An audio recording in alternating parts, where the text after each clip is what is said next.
Dando continuidade à nossa audiência pública, concedo a palavra agora ao representante do Ministério da Pesca, o senhor Átila Maia Rocha, que representa nesta oportunidade, e o ministro Crivella, pela razões ordem, senhor de... presidente. Só para ajudar o nosso senador Flecha Ribeiro, que Rondônia também está na disputa com o Pará. Isso é bom demais. Quem coloca tambaqui nas feiras do Pará e do Amazonas é o estado de Rondônia, já com a produção de pescado, e tem um caminho grande pela frente para aumentar e ajudar a produção de pescado brasileira. Muito obrigado, senhor presidente. Obrigado, Vossa Excelência. Com a palavra, o senhor Átila Maia Rocha, secretário executivo do Ministério da Pesca, que nesta oportunidade representa o ministro Crivella. Com a palavra. Senhor presidente, senador Benedito Lira, todos os integrantes da mesa, senhores deputados, senhores pescadores, pescadoras, senhoras e senhores. É um erro grave conceber-se a história das instituições, em qualquer nível de análise, como uma sucessão aleatória ao sabor do acaso. Assim, senhores, no Brasil, a aglomeração de pescadores se deu após o declínio da política canavieira, na segunda metade do século XVII, tendo os trabalhadores daquele setor agrícola procurado alternativa de sobrevivência e encontrado na pesca a solução para seus problemas. Essas aglomerações primitivas receberam a alcunha de colônia de pescadores.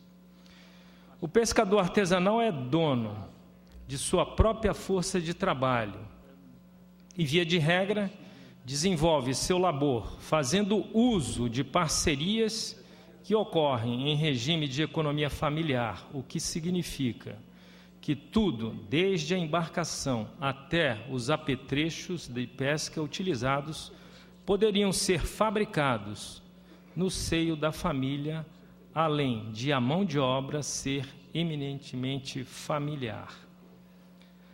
Na década de 80, as organizações sindicais e as colônias de pescadores participaram ativamente das negociações para a promulgação da chamada Constituição Cidadã, tendo as colônias, inclusive, sendo mencionadas na Carta Magna, no parágrafo único do seu artigo 8º.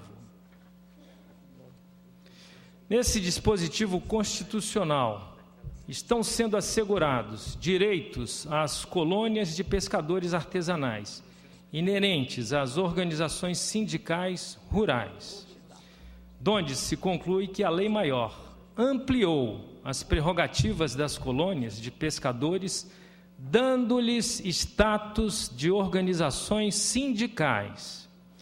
Na realidade, o funcionamento de uma colônia de pescadores é idêntico ao de uma entidade sindical, na medida em que as colônias de pescadores representam profissionais, são regidas por um estatuto social aprovado em Assembleia Geral e são administradas por uma diretoria coletiva, eleita pelos próprios pescadores, com toda a estrutura administrativa inerente a uma organização sindical, inclusive Conselho Fiscal.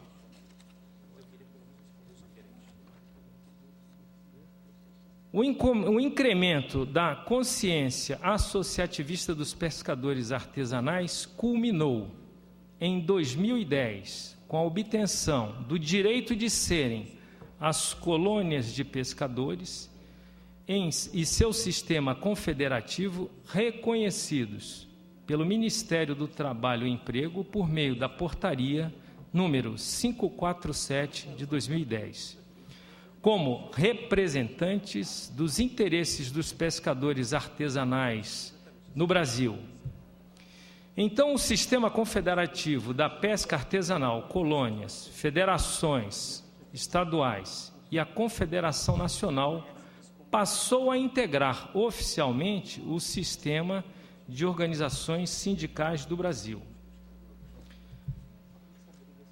O resultado de todo esse movimento foi o reconhecimento da administração pública da evolução do sistema confederativo da pesca artesanal, o que significou a publicação da Lei das Colônias, a Lei número 11.699, de 2008, a qual prevê em seu artigo 1º, as colônias de pescadores, as federações estaduais e a Confederação Nacional dos Pescadores ficam reconhecidas como órgãos de classe dos trabalhadores do setor artesanal da pesca, com forma e natureza jurídica próprias, obedecendo ao princípio da livre organização previsto no artigo 8º da Constituição Federal.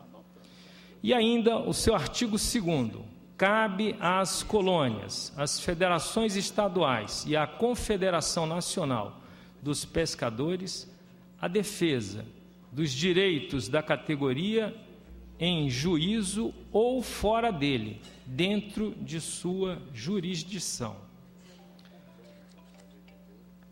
Assim sendo, como é que nós podemos deixar os pescadores brasileiros sem a representação plena? O que acontecerá com as colônias já inscritas? Este, eu concordo com o nosso ministro do Trabalho, Brizola Neto, sem dúvida é o grande desafio.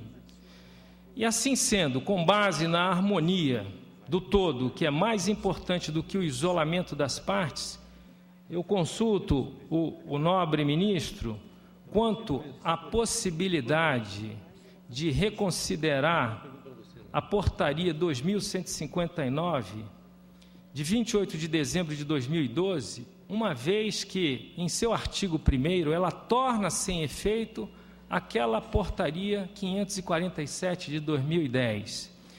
Concordamos que realmente algo precisa ser feito, precisa ser reajustado, mas eu apelaria ao nosso ministro que levasse em consideração a possibilidade de preservar o cadastro que lá existe, mantendo ativa a portaria 547, ainda que ele possa efetivamente suspender a análise de novas pretensões. Este é o apelo para que o Ministério da Pesca consiga manter um controle rígido sobre o Registro Geral da Pesca, porque, do contrário, isso poderá causar grandes prejuízos, especialmente ao próprio CODEFAT. Eram essas as palavras e estamos à disposição aqui para as interações necessárias. Muito obrigado, presidente. Vamos fazer aqui um ordenamento para que a gente possa aproveitar a presença do ministro da Casa. Eu vou dar a palavra ao representante do Ministério da Previdência e depois, então, o ministro vai ter um tempo para que ele possa responder as perguntas e as indagações que estão sendo feitas, considerando que ele terá que se afastar. Mas conversamos há poucos instantes. Ele, ao sair, deixará aqui o secretário de Emprego do Ministério para que a gente possa, ao término desta reunião, ou desta audiência pública, termos aqui uma espécie de uma reunião com a presença dos senadores. Eu queria cumprimentar aqui o senador Suplicy, que desde ontem que ele trata desse assunto, e queria comunicar à Casa, os senhores presentes, de que está presente também o deputado Evandro Milhone, deputado federal do PCdoB do Amapá. Senador, em homenagem à Câmara também, que a gente possa ouvir o representante da Câmara, se possível. Vai sim. Antes do ministro sair, nós daremos a palavra ao representante da Câmara dos Deputados, porque, sem dúvida nenhuma, é uma parceria que nós temos.